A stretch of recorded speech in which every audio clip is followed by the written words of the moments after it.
अच्छा सुनो, सब्सक्राइब करते वक्त ना घंटी बजा देना ताकि जब मैं ऑनलाइन आऊँ तो तुम्हारे फोन की भी घंटी बजे। डीजे अरमान, डीजे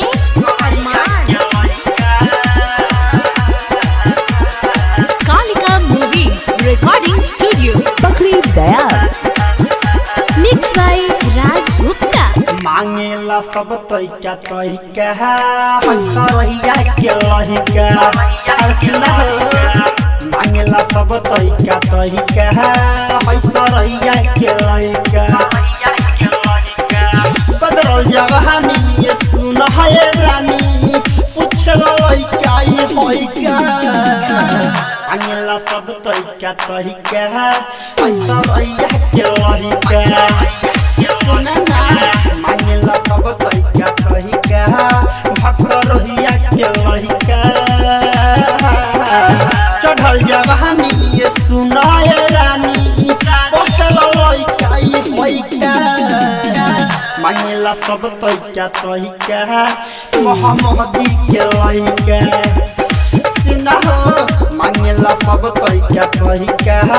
पैसा रहिया के लहिका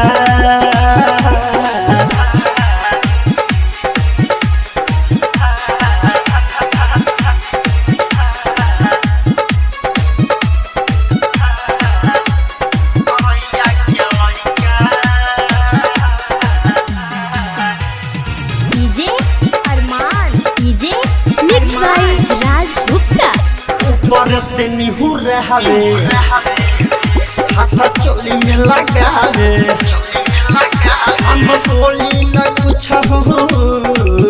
दांत अंगुरी चबावे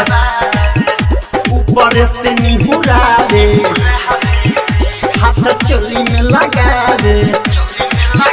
हम बोली न कुछ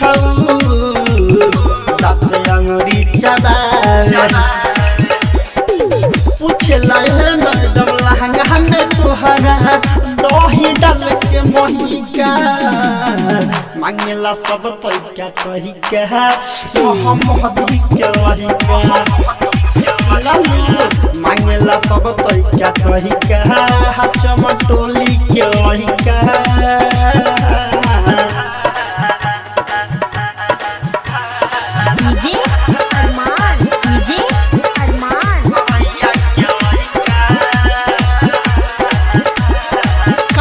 रिकॉर्डिंग स्टूडियो पकड़ी दया। छोरा गुटका खाता हमर खींचे दुपाटा हम बोली न कुछ कहीं टूट जाए न साटा छोरा गुटका खाता हमर खींचे दुपाटा हम बोली न कुछ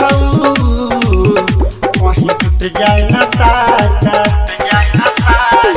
राइटर सरोज संगे जय राम जखमी मुन्ना में घुमुरारी साथे रही का